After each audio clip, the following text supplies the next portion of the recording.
Winter session of parliament समाप्त हुआ। हम एमपीज को संसद में बोलने का जितना टाइम मिलता है, मुझे लगता है वो हमारा टाइम नहीं है, वो आपका टाइम है। पार्लियामेंट चलाने का खर्चा हो या एमपीज की सैलरीज हो, ये तमाम खर्च इंडियन टैक्स पेयर भरता है। देश के मेहनतकश लोगों की कमाई से चलता है। इसीलिए संसद में आवाज भी उनकी उठनी चाहिए, इश्यूज भी उनके उठने चाहिए। ताकत एक एमपी की आवाज में, उसकी पोजीशन या पद में नहीं, असली ताकत है आपकी आवाज में। जैसे आज से कुछ दिन पहले जब मैंने एयरपोर्ट पर मिल रहे महंगे खाने की बात रखी, उसे आपने अप्रिशिएट किया, खूब स्प्रेड किया, लाइक किया, उसे शेयर किया, और वो चीज सही कानों तक पहुंची और सरकार ने देश के एयरपोर्ट्स पर उड़ान कैफे नाम की एक सब्सिडाइज्ड कैंटीन खोलने का फैसला लिया। ठीक उसी तरह इस बार भी विंटर सेशन ऑफ पार्लियामेंट में हमने कई इंपॉर्टेंट इश्यूज उठाने की कोशिश करी।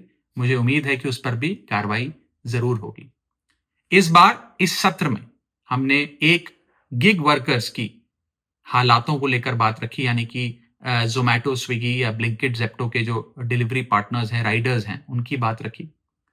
कैपिटल गेन टैक्स को कम करने की जरूरत है, इंडियन इन्वेस्टर को प्रमोट करने की जरूरत है, उसकी बात रखी। जीएसटी की दरों में गिरावट जरूर आई, लेकिन कई प्रोडक्ट के प्राइसेस में उतनी गिरावट नहीं देखी गई, उसकी बात रखी। देश में एक टोकनाइजेशन बिल लाने की जरूरत है, उसकी बात रखी।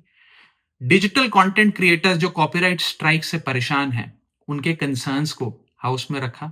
इंश्योरेंस कंपनीज और प्राइवेट हॉस्पिटल्स कैसे एक पेशेंट को एक्सप्लॉइट करते हैं, उनकी प्रॉब्लम्स को हाउस में रखने की कोशिश करी। इंडिगो क्राइसिस हो, पोल्यूशन हो, ये तमाम इश्यूज इस बार उठाए। मैं जो इश्यूज उठाता हूं वो मैं किसी किताब से पढ़कर नहीं उठाता, आपको देखकर, आपको सुनकर, आपसे सीख कर उठाता हूं।